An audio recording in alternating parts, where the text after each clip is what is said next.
সাল্লু আলাল হাবিব সাল্লাল্লাহু তাআলা আলা মুহাম্মদ সাল্লাল্লাহু আলাইহি ওয়াসাল্লাম।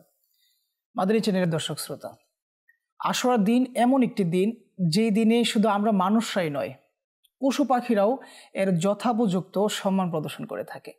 আসুন আমরা একজন মহান তাবি বুজুর্গ রহমতুল্লাহ তাআলা আলাইহির একটি ঘটনা শ্রবণ করি।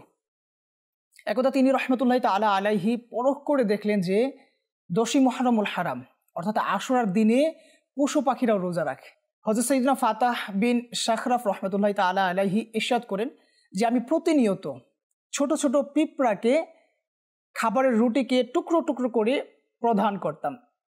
তো যখনই 10ই মুহররমুল হারাম অর্থাৎ আশুরার দিবস আসতো, তখন ওই পিঁপড়ারা ওই খাবার গ্রহণ করতেন না। সুবহানাল্লাহ।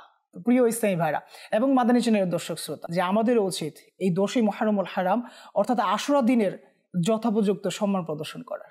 সাল্লু আলাল হাবিব সাল্লাল্লাহু তাআলা আলা মুহাম্মদ সাল্লাল্লাহু আলাইহি ওয়াসাল্লাম। হযরত আল্লামা ইবনে নাসিরউদ্দিন দামিশকি রহমতুল্লাহ আলাইহি ইরশাদ করেন, 10ই মুহররমুল হারাম এক ব্যক্তি গ্রামে প্রবেশ করলেন, আর তখন ওই ব্যক্তি দেখলেন যে গ্রামের লোকেরা পশু জবেহ করছে। তখন এর কারণ জিজ্ঞাসা করলেন।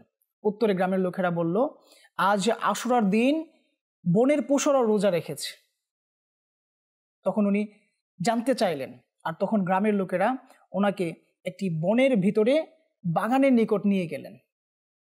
গ্রামের লোকেরা যে পশু জবেহ করেছিল তার গোশত ওইখানে রাখলেন, আর ঠিক তখনই আসরের পর সময়ে বনের পশুরাও ওইখানে অবস্থান করলো, আর ওই পশুরা আকাশের দিকে মুখ উঠিয়ে রাখলো।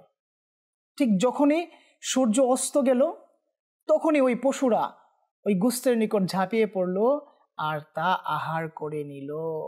প্রিয় ইসলামী ভাইরা এবং মাদানী চ্যানেলের দর্শকবৃন্দ, এর দ্বারা আমরা কি বুঝতে পারলাম? যে বনের পশুরাও গোশতকে খায়নি। এই জন্য খায়নি, তখন দিনের অংশ ছিল, আর ওই দিনটা ছিল আশুরার দিন। যখনই সূর্য অস্ত গেল, আর ঠিক তখনই ওই পশুরা ওই গোশত আহার করে নিল।